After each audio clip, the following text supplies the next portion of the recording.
Ron Paul is going to get interviewed by Bob Schieffer on Face the Nation, and Schieffer basically asks him, why don't you just leave already?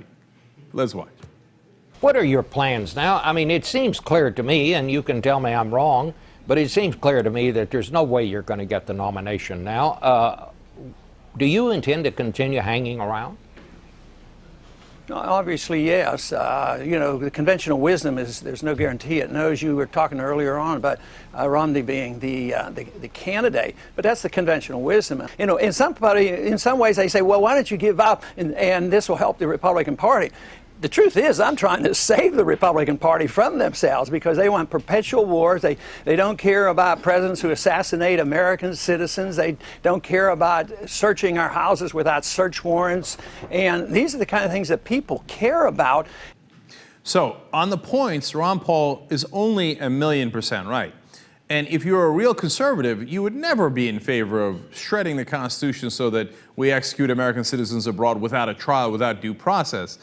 You would never be in favor of warrantless searches. I mean, this is big government encroaching on your individual freedoms. He's 100% right that should be the conservative position. He's also 100% right that that is not the current Republican position. Here's where he's wrong. He's not going to change them. They have become an extreme and radical party driven by people like Rush Limbaugh, Dick Cheney, etc., who love executive power and don't give a damn about the Constitution. Now, the other interesting part of this interview is that Bob Schieffer's quite tough on him. It's a tough question. Great. I love that. I think that the interviewers should be much tougher overall. So I was encouraged by that. And just because I happen to agree with Ron Paul in that case doesn't mean you shouldn't ask him a tough question. But notice what happens here in all these interviews. The less power someone has, the tougher the interviewer will be. It's just a rule of mainstream media today. So now Bob Schieffer can be really tough with Ron Paul because he has clearly lost the race and no longer holds any power. So that's when you strut your stuff and you're like, what are you still doing in the race? Come on, you loser, right? Now, is he going to ask questions that tough of Mitt Romney? He didn't even ask tough questions of Newt Gingrich, who is in sad shape now, but people still think, oh, he could have a relevant role in the convention and so kids' gloves when it comes to Newt Gingrich. The minute you're out of power or you have no chance, that's when they come for you. But nonetheless, I like the question, I like the answer. Now, one last question here goes to Ron Paul. Let's watch. I like Mitt Romney as a person. I think he's a dignified person, and I have no common ground on economics. I mean, he isn't worried about the Federal Reserve, and he isn't worried about the foreign policy. He doesn't talk about civil liberties. So I have a hard time to expect him ever to invite me to campaign with him. Would you vote for him, or would you support him? No, I haven't made that decision yet. I'm still campaigning. You haven't made the decision on whether you would support Mitt Romney if he gets the nomination? No, I have not. Well, there goes the theory about how Ron Paul is going to keep his delegates, goes to the convention, and maybe does a deal where he gets his son to be on the ticket with the VP, I mean, if he's not even willing to say he'd vote for him, then it's going to be hard to have him or Rand Paul or anyone else pair out with Mitt Romney. And by the way, that was a conspiracy theory that I threw out there too, like, maybe. Well, it turns out maybe not.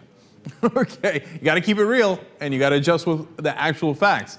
And here again, you know, Ron Paul is devastatingly right. He has so little in common with Mitt Romney. In fact, Mitt Romney and President Obama are much closer in their positions than Mitt Romney and Ron Paul. Because President Obama is in favor of the endless wars. Generally speaking, now Romney is more in favor of them. He would have stayed in Iraq. He'd want to stay in Afghanistan a little longer than President Obama. But all of the executive power, they 100% agree on. Of course, the Constitution is irrelevant. Execute anyone you like, you know, and take away all the due process and the warrantless warrants. All that stuff, Romney, Obama totally agree on.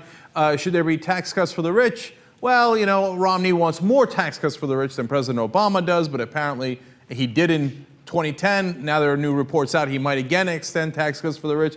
I mean, the list goes on and on. There's many things I disagree with Ron Paul on. He might even give larger tax cuts to the rich than both of them. But as far as agreement in principle, President Obama and Mitt Romney agree on 90% of the structural things. Like, for example, are they both in favor of the Federal Reserve? Absolutely. Would they both give away, you know, more money to the banks in nearly interest-free loans through the Fed and attach no conditions to it? Absolutely.